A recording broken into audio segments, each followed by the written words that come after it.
अरावली, ये नाम सुनते ही आपके दिमाग में क्या आता है? सिर्फ एक पहाड़? नहीं, ये पहाड़ से कहीं ज्यादा है। ये राजस्थान की लाइफलाइन है। पर आज यही लाइफलाइन अपने अस्तित्व की शायद आखिरी लड़ाई लड़ रही है। और ये संकट इतना बड़ा है कि ये सिर्फ एक पहाड़ को नहीं, बल्कि पूरे नॉर्थ इंडिया के फ्यूचर को हमेशा के लिए बदल सकता है। चलिए, मैं आपको एक फैक्ट बताता हूं जो शायद आपको हैरान कर देगा। पिछले 50 सालों में राजस्थान में अरावली की 31 पहाड़ियां पूरी तरह से गायब हो चुकी हैं। जी हां, आपने सही सुना, वैनिश्ड, जैसे वहां कभी कुछ था ही नहीं। और अब जो होने जा रहा है वो इस बर्बादी को, इस तबाही को कई गुना और बढ़ा सकता है। तो सवाल यह है कि आखिर हुआ क्या? क्यों अचानक कितना बड़ा खतरा मंडराने लगा है? इसके सेंटर में है सुप्रीम कोर्ट का एक रीसेंट डिसीजन, एक ऐसा फैसला जिसे एक्सपर्ट्स अरावली का डेथ सेंटेंस यानी मौत का फरमान कह रहे हैं। चलिए देखते हैं इसमें आखिर है क्या। तो क्या है ये सुप्रीम कोर्ट का फैसला? ऐसा क्या है इसमें जिस पर इतना बड़ा बवाल मचा हुआ है? और क्यों आम लोग, स्टूडेंट्स, एक्सपर्ट्स सब इसके खिलाफ सड़कों पर उतर आए हैं? ओके, तो आसान भाषा में समझिए, सुप्रीम कोर्ट ने हिल या पहाड़ी की डेफिनेशन ही बदल दी है।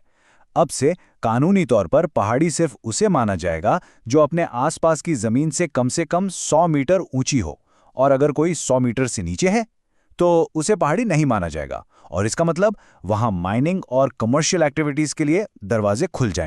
अब आप सोच रहे होंगे कि इस 100 मीटर के रूल से इतनी दिक्कत क्यों है। इसे समझने के लिए पहले ये जानना जरूरी है कि अरावली हमारे लिए इतनी प्राइसलेस क्यों है। ये दोस्तों सिर्फ पत्थर और मिट्टी का ढेर नहीं है। क्या आप जानते हैं अरावली का इतिहास आपसे, मुझसे, यहां तक कि हिमालय से भी पुराना है। हम बात कर रहे हैं लगभग 1.9 बिलियन साल पुरानी एक ऐसी पर्वतमाला की जो दुनिया की सबसे एंशिएंट माउंटेन रेंजेस में से एक है। यही वो जमीन है जिसने महाराणा प्रताप और राणा सांगा जैसे योद्धाओं को देखा है। ये सिर्फ पहाड़ नहीं, ये हमारा जिंदा इतिहास है। और ये सिर्फ हिस्ट्री की बात नहीं है। आज इसी पल अरावली एक शील्ड की तरह नॉर्थ इंडिया को बचा रही है। कैसे? ये थार डेजर्ट को दिल्ली, हरियाणा की तरफ बढ़ने से रोकती है। ये उन धूल भरी आंधियों के सामने दीवार बनकर खड़ी हो जाती है। ये मॉनसून की हवाओं को रोककर राजस्थान में बारिश लाती है। यहां तक कि राजस्थान की 80% नदियां यहीं से निकलती हैं। और हां, हम दिल्ली एनसीआर वालों के लिए तो ये अपने लंग्स हैं जो हमारी जहरीली हवा को साफ करते हैं। तो अब आप समझ रहे हैं ना कि अरावली कितनी क्रूशियल है। चलिए, तो अब वापस चलते हैं उस 100 मीटर रूल पर और देखते हैं कि कैसे ये एक रूल माइनिंग माफिया के लिए एक बहुत बड़ा लूपहोल, एक चोर दरवाजा बन गया है। और यही है इस पूरे मामले का सबसे डरावना सच। एक्सपर्ट्स के मुताबिक अरावली की 90% से ज्यादा पहाड़ियां 100 मीटर से कम ऊंची हैं। इसका मतलब समझ रहे हैं आप? 90%! सिर्फ एक फैसले से अरावली का 90% हिस्सा कानूनी प्रोटेक्शन से बाहर हो जाएगा, खुला छोड़ दिया जाएगा, माइनिंग के लिए, बर्बादी के। महात्मा गांधी ने एक बार कहा था कि दुनिया में हर इंसान की जरूरत के लिए सब कुछ है, पर किसी एक इंसान के लालच के लिए नहीं। और अरावली के साथ जो हो रहा है उस पर यह बात बिल्कुल फिट बैठती है। ये लालच इस हद तक पहुंच चुका है कि इल्लीगल माइनिंग माफिया डायनामाइट लगाकर पूरी की पूरी पहाड़ियों को जमीन से मिला रहे हैं।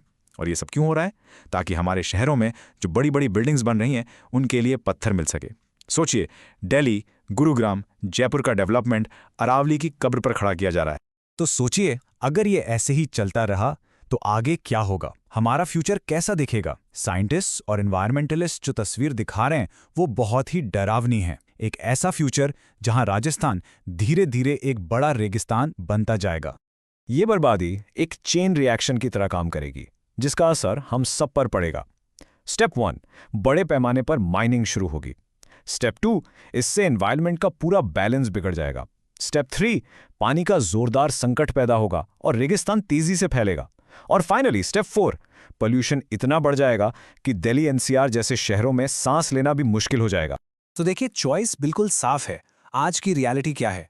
अरावलीज एक नेचुरल बैरियर है जो हमें बारिश, साफ हवा और जमीन के नीचे पानी देती है। और कल का खतरा क्या है? अगर ये चली गई तो हमें मिलेगा बढ़ता हुआ रेगिस्तान, हद से ज्यादा पोल्यूशन और पानी की ऐसी कमी जिसके बारे में हम सोच भी नहीं सकते। लेकिन हर अंधेरी सुरंग के आखिर में रोशनी की एक किरण जरूर होती है। और यहां वो उम्मीद की किरण है, अरावली को बचाने की लड़ाई। एक ऐसी लड़ाई जिसे आपके और मेरे जैसे आम लोग लड़ रहे हैं। एक citizen led movement save Aravalli अब तेजी से आगे बढ़ रहा है। आम नागरिक, स्टूडेंट्स, एनवायरमेंटलिस्ट सब सड़कों पर और ऑनलाइन अपनी आवाज बुलंद कर रहे हैं इस अनमोल धरोहर को बचाने के लिए। और उनकी आवाज़ में एक बहुत ही सीधा सा सवाल है, एक सवाल जो हम सबको अपने आप से पूछना चाहिए। ये पहाड़ हमें हमारे पूर्वजों से विरासत में मिले हैं। हम अपनी अगली जनरेशन के लिए, अपने बच्चों के लिए क्या छोड़कर जाएंगे? एक रेगिस्तान?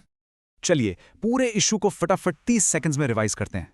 पॉइंट नंबर 1, अरावली दुनिया की सबसे पुरानी पहाड़ियों में से एक, राजस्थान की लाइफलाइन है। पॉइंट नंबर 2, सुप्रीम कोर्ट का नया रूल इसके 90% हिस्से को खतरे में डाल रहा है। पॉइंट नंबर 3, इसका नतीजा हो सकता है रेगिस्तान, पानी की कमी और भयंकर पोल्यूशन। और पॉइंट नंबर 4, द होप, एक पावरफुल सिटीजन मूवमेंट इसके खिलाफ खड़ा हो रहा है। तो आखिर में सवाल बस यही है, डेवलपमेंट ठीक है, पर किस कीमत पर? क्या इंडिया की ये सबसे प्राचीन पर्वतमाला हमारे लालच के आगे जिंदा बच पाएगी? इसका जवाब आने वाला वक्त देगा, और शायद हम और आप देंगे। ऐसे ही अच्छे वीडियो देखने के लिए LLB स्टूडेंट अड्डा को फॉलो करें और सब्सक्राइब करें। अगर आप किसी नए टॉपिक पर वीडियो चाहते हैं तो नीचे कमेंट जरूर करें।